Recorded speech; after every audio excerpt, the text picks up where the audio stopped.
3 billion 16 months ago. Since then, we have paid back the inherited forex backlog of 7 billion. We have cleared the ways and means debt of over 30 trillion naira.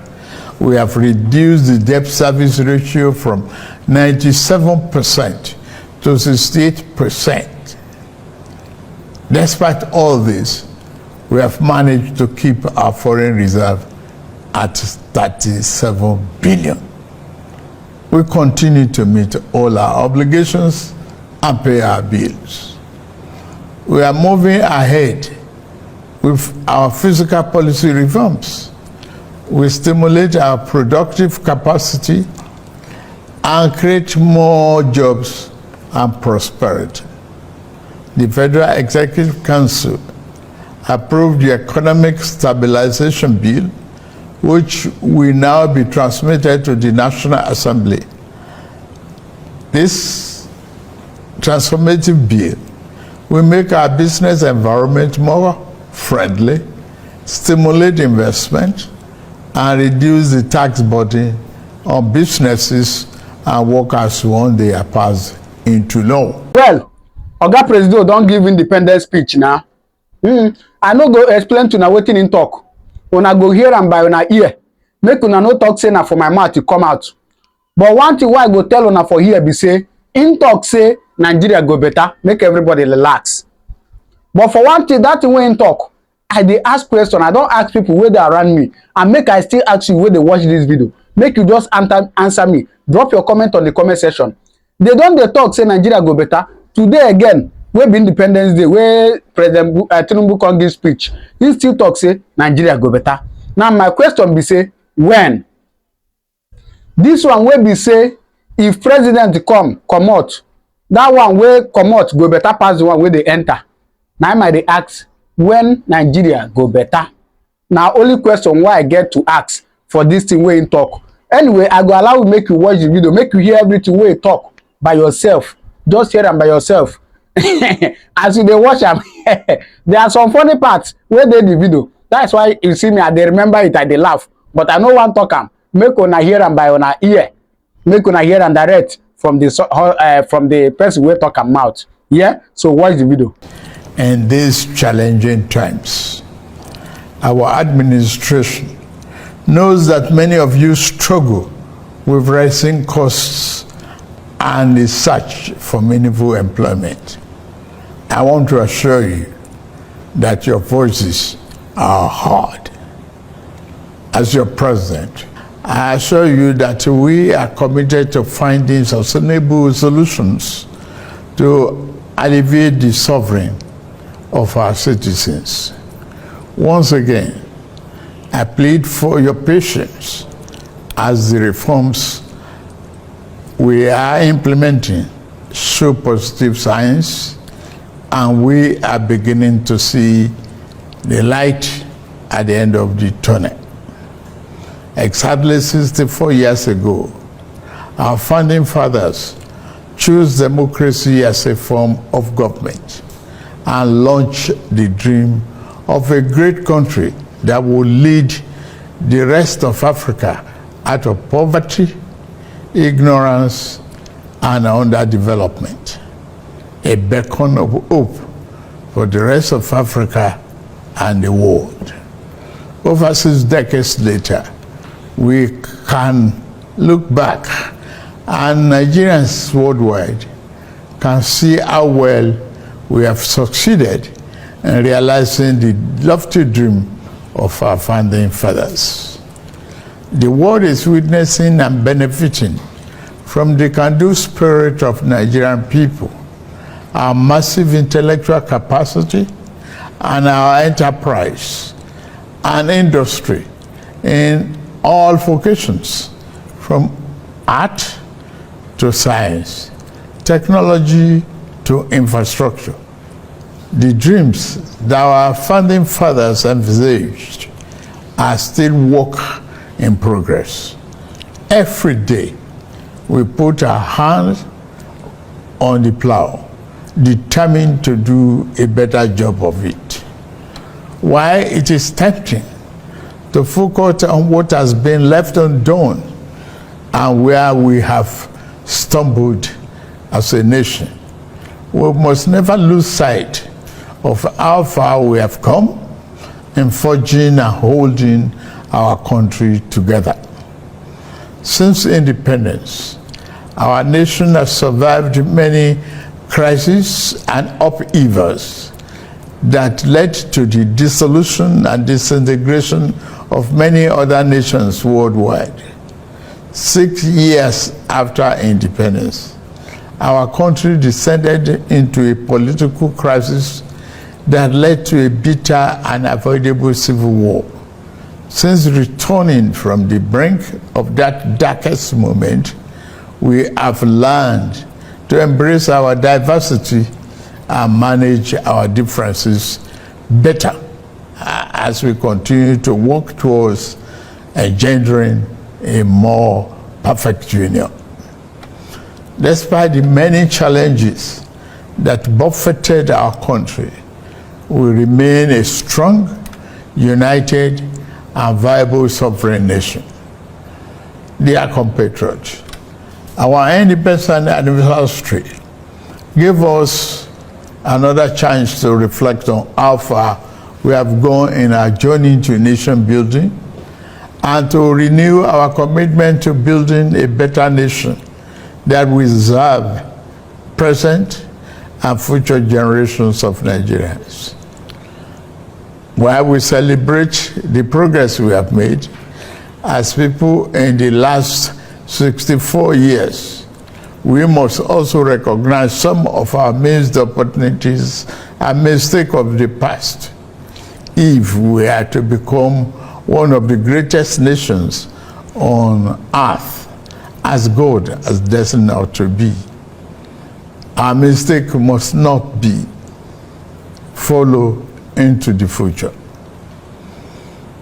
My administration took over leadership of our country 16 months ago at a critical juncture. The economy faced many headwinds and our physical security highly impaired. We found ourselves at a distant crossroad where we must choose between two paths: reform for progress and prosperity, or carry on the business as usual and collapse. We decided to reform our political economy and defense architecture. On the security front, I am happy to announce to you, my compatriots, that our administration is winning the war on terror and banditry.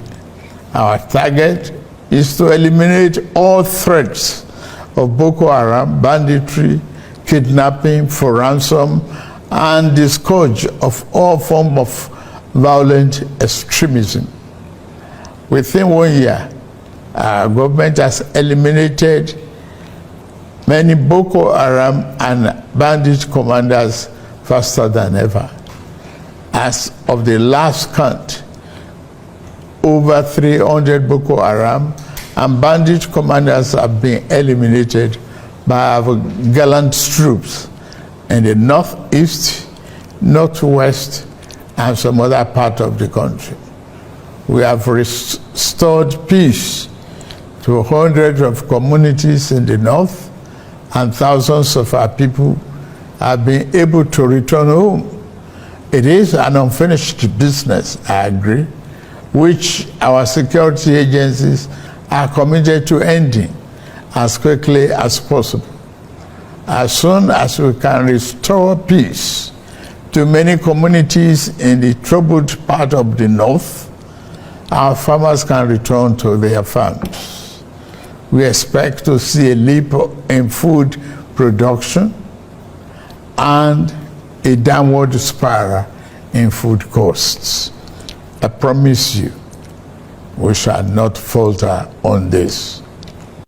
Our government has been responding to the recent natural disasters, particularly the flooding in the part of the country, after Vice President Kashim Shettima visited Maiduguri, I also visited to assure our people that this federal government will always stand with our people in their times of trouble. At the last meeting of the Federal Executive Council, we approved a disaster relief fund to mobilize private and public sector funds to help us respond faster to emergencies. Our government has also ordered integrity tests of our dams in the country to avert future disasters. The economy is undergoing the necessary reforms and retooling to serve us better and more sustainably. If we do not correct the physical misalignment that led to the current economic downturn, our country will face an uncertain future and the peril of unimaginable consequences. Thanks to the reform, our country attracted foreign direct investment worth more than $30 billion in the last year. Fellow compatriots, our administration is committed to free enterprises, free entry, and free exit in investment while maintaining the sanctity and efficacy of our regulatory processes.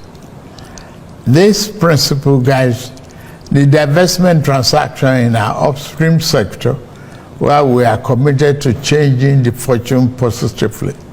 As such, ExxonMobil surplus divestment will receive ministerial approval in a matter of days, having been concluded by the regulator, NUPRC, in line with the Petroleum Industry Act, PIA.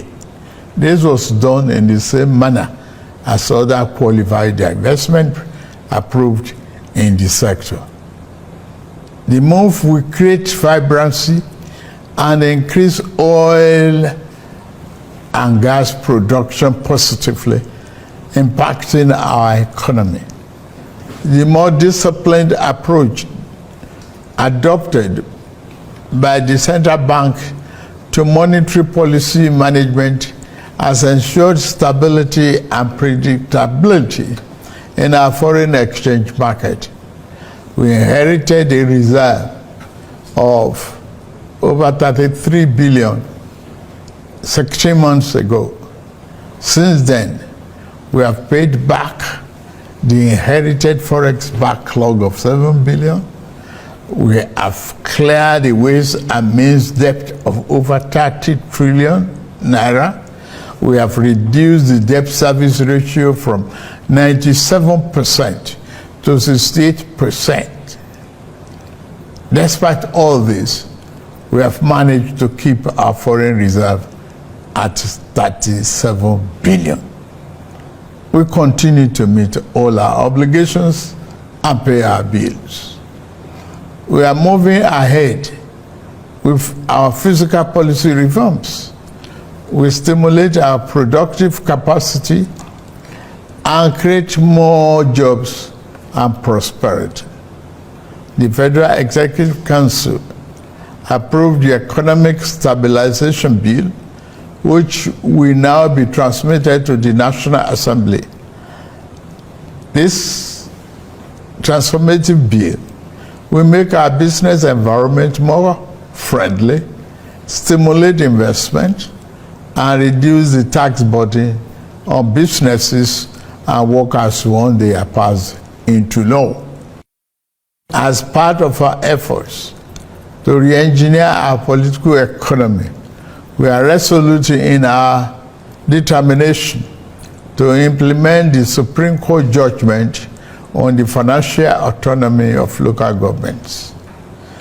The central concern of our people today is the high cost of living, especially food costs. This concern is shared by many around the globe as prices and the cost of living continue to rise worldwide. My fellow Nigerians, please be assured that we are implementing many measures to reduce the cost of living here at home. I commend the governors, particularly in Kebbi, Niger, Jigawa, Kwara, Nasarawa, and other Southwest governors that have embraced our agricultural production program. I urge other states to join the federal government in investing in mechanized farming. We are playing our part by supplying fertilizer and making tractors and other farm equipment available. Last week, the Federal Executive Council approved establishing a local assembly plant for 2,000 John Deere tractors, combine harvesters, disc riders, bottom plows, and other farm equipment. The plant has a completion time of 6 months. Our energy transition program is on course. We are expanding the adoption of the presidential initiative on compressed natural gas for mass transit with private sector players. The federal government is ready to assist the 36 states and FCT in acquiring CNG buses for cheaper public transportation. Fellow Nigerians, their creative energy towards a better future we lead today with the future we wish to bequeath to our children in focus. Recognizing that we cannot design a future that belongs to them without making them its architects. Considering this, I am pleased to announce the gathering of a national youth conference. This conference will be a platform to address the diverse challenges and opportunities confronting our young people, who constitute more than 60% of our population. It will provoke meaningful dialogue and empower our young people to participate actively in nation building by ensuring that their voices are heard in shaping the policies that impact their lives. We are creating a pathway for a brighter tomorrow. The 30-day confab will unite young people nationwide to collaboratively develop solutions to issues such as education, employment, innovation, security, and social justice. The modality of this confab and selection of delegates will be designed in close consultation with our young people through their representatives. Through this confab, it will be our job as leaders to ensure that their aspirations are at the heart of the conference deliberations.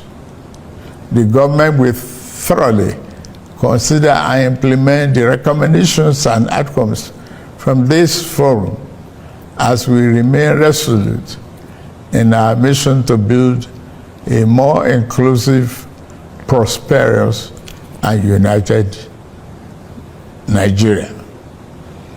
Our government is implementing several other youth-centric programs to give our young people an advantage in rapid changing world.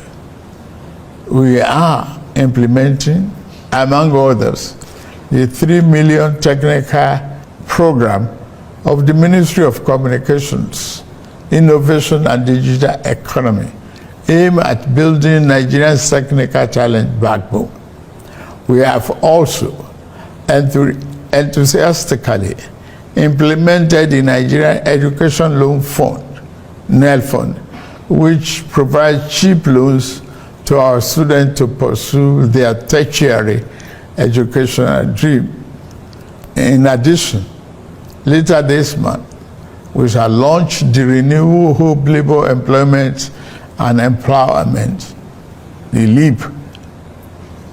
It is conceived as a comprehensive suite of interventions and job creation by Federal Ministry of Labor and Employment that is aimed at facilitating the creation of 2.5 million jobs directly and indirectly on an annual incremental basis, while simultaneously ensuring the welfare and safety of workers across the country, as is the tradition.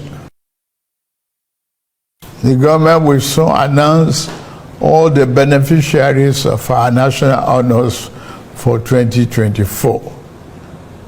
The Senate President and the Chief Justice of the Federation have been conferred with the honor of the Grand Commander of the Order of the Niger, GCON. The Deputy Senate President and the Speaker of the House of Representatives have honor of Commander of the Order of the Federal Republic, CFR, while the Deputy Speaker of the House has been awarded Commander of the Order of Niger, CON. Fellow Nigerians, better days are ahead of us. The challenges of the moment must always make us believe in ourselves. We are Nigerians, resilient and tenacious. We always prevail and rise above our circumstances. I urge you to believe in our nation's promise. The road ahead may be challenging, but we will forge a path towards a brighter future with your support.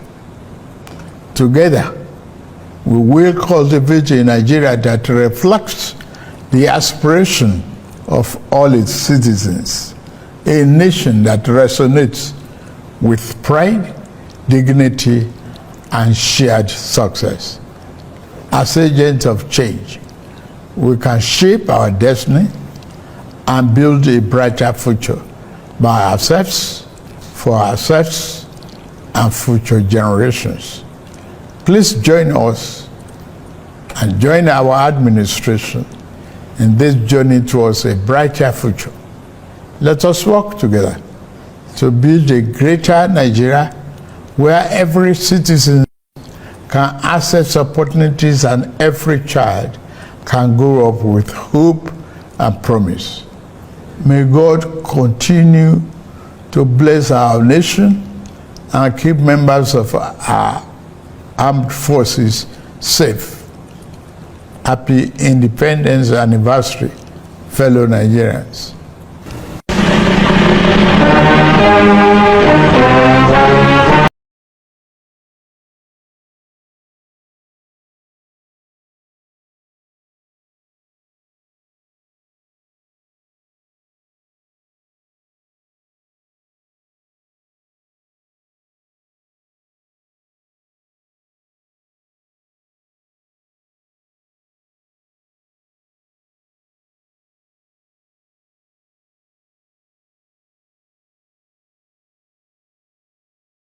Shebi, you don hear. So what do you think about this? Drop your comment on the comment section, and don't forget to subscribe to this channel, because I bring you update of what is happening as e dey hot now. They drop for here. So thank you very much for watching. God bless you.